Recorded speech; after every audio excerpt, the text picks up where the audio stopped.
Hi, welcome to Akilandeswari சமையல். உங்கள் அகிலாண்டீஸ்வரி சமையலில் இன்னைக்கு காளான் கிரேவி தான் செய்ய போகிறோம். செட்டிநாடு காளான் கிரேவி செய்ய போகிறோம். வாங்க எப்படி செய்யறதுன்னு பார்க்கலாம். ஸ்டவ் ஆன் பண்ணி ஒரு கடாய் வச்சிருக்கிறேன். கடாயில் ஒரு ஸ்பூன் எண்ணெய் ஊற்றி 3 கிராம்பு, 3 ஏலக்காய், 2 துண்டு பட்டை சேர்த்துருக்கிறேன். இதை நல்லா வதக்கிக்கோங்க.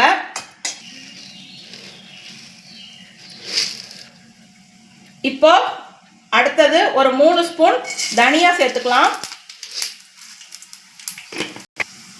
3 ஸ்பூன் தனியா போட்டிருக்கேன். அதில் 1.5 ஸ்பூன் மிளகு சேர்த்துக்குங்க.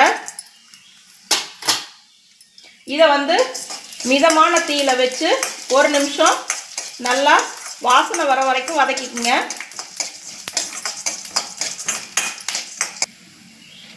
அடுத்து ஒரு 6 காஞ்ச மிளகாய் போட்டுக்கிறேன்.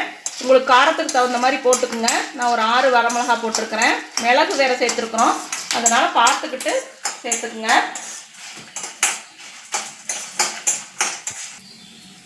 இந்த மிளகாய் நல்லா வறுபட்டுருச்சு. இப்போ சின்ன ஸ்பூனில் 1.5 ஸ்பூன் சீரகம், 1.5 ஸ்பூன் சோம்பு சேர்த்துக்குங்க. இது எல்லாத்தையும் நல்லா வதக்கி எடுத்துக்குங்க. இது கூடவே கருவேப்பிலை ஒரு கொத்து சேர்த்துக்கலாம். இப்போ நம்ம வதக்கின பொருள் ஸ்டவ் ஆஃப் பண்ணிவிட்டு கொஞ்ச நேரம் ஆற விட்டுட்டேன். இதை ஒரு மிக்சி ஜாரில் சேர்த்து பேஸ்ட்டாக அரைச்சி எடுத்துக்கலாம். இப்போ அந்த வதக்கி வச்சது ஆறிக்கிட்டு இருக்கிற டைமில் நம்ம குக்கரில் தான் செய்ய போகிறோம் கிரேவி இன்னைக்கு. அதுக்கு ஒரு குக்கர் அடுப்பில் வச்சுட்டு ஒரு 3 ஸ்பூன் எண்ணெய் ஊற்றிக்குங்க.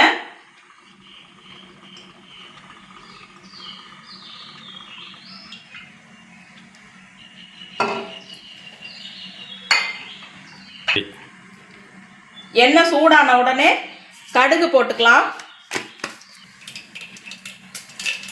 கடுகு நல்லா பொரிஞ்சிருச்சு. இதில் 2 பெரிய வெங்காயம் சேர்த்துக்கலாம்.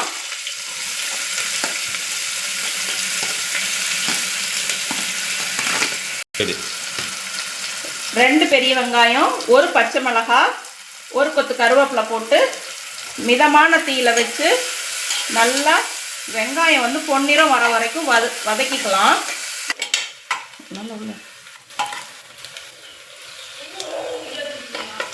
வெங்காயம் நல்லா வதங்கிருச்சு. இப்போ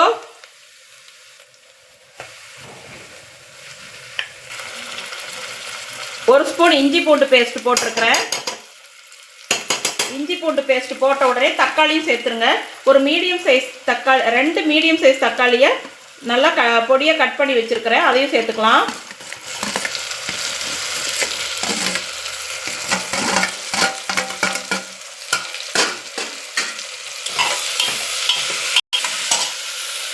சேர்த்துட்டு நல்லா மசிஞ்சு வர்ற மாதிரி வதக்கிக்கலாம். பாருங்க, இப்போ நம்ம போட்ட வெங்காயம், இஞ்சி பூண்டு, தக்காளி எல்லாம் நல்லா வதங்கி வந்துருச்சு. இப்போ ஒரு 400 கிராம் காளானை நல்லா கரெக்டான அளவில் கட் பண்ணி 2-3 தடவை நல்லா கழுவி எடுத்து வச்சுருக்கிறேன்.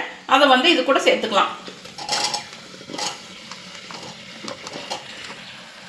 இந்த காளான் கிரேவிக்கு தேவையான அளவு உப்பு சேர்த்துக்கலாம். நான் கல்லுப்பு தான் சேர்க்குறேன்.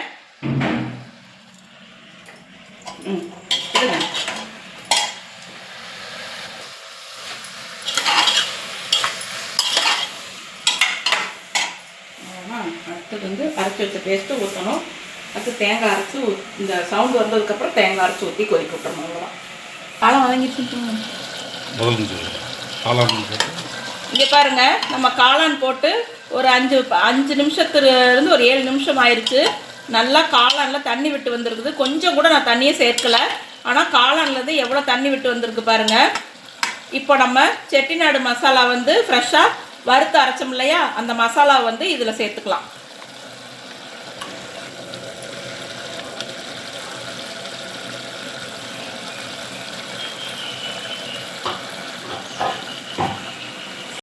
லைட்டாக மிக்சி ஜார் அலசி ஒரு 1/2 டம்ளர் மட்டும் தண்ணி ஊற்றிக்கலாம்.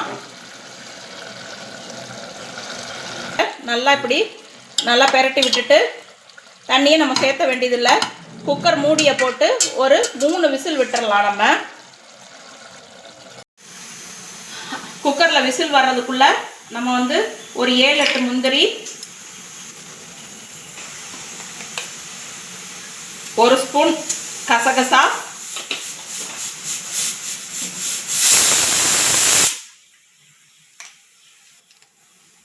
சோம்பு வந்து 1 ஸ்பூன் போட்டுக்கலாம்.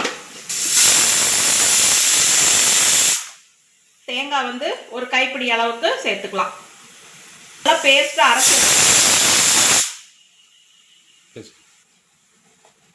சேர்த்துட்டு தேங்காய் இதை வந்து நல்லா பேஸ்ட்டாக தண்ணி விட்டு லேசாக தண்ணி விட்டு நல்லா பேஸ்ட்டாக அரைச்சி எடுத்து வச்சுக்கலாம். இங்கே பாருங்கள், நம்ம 3 விசில் விட்டு காளான் கிரேவி வந்து ரெடி ஆயிடுச்சு. சூப்பராக எண்ணெய் பிரிஞ்சு தலை சூப்பராக இருக்குது பார்க்குறதுக்கே. செட்டிநாடு மசாலானாவே ஸ்பெஷல் தான். நீங்கள் வந்து இந்த மசாலாவுக்கு வந்து மஷ்ரூம், பேபிகார்ன் எதில் வேணாலும் செய்யலாம். மட்டன், சிக்கன் எல்லாத்துக்குமே இதே டைப்பில் நீங்கள் செய்யலாம். இப்போ நம்ம அரைச்சி வச்சுருந்த தேங்காய், சோம்பு, முந்திரி, கசகசா அரைச்சி வச்சுருந்தோம் இல்லையா, அதை வந்து சேர்த்துட்டு 1 நிமிஷம் கொதிக்க விட்டுட்டு கடைசியாக மல்லித்தலை தூவி இறக்கிக்கலாம். கடைசியாக பார்க்கலாம்.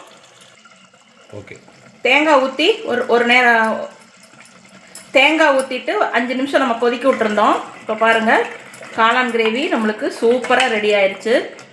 இந்த கிரேவி வந்து சாதத்தோட, சப்பாத்தியோட, பூரியோட, தோசையோட, வெரைட்டி ரைஸோட எல்லாத்துக்கூடையுமே வச்சு சாப்பிட்லாம். கீ ரைஸ் கூட எது கூட வேணாலும் வச்சு சாப்பிட்லாம். இப்போ நம்ம கிரேவி சூப்பராக ரெடி ஆயிடுச்சு.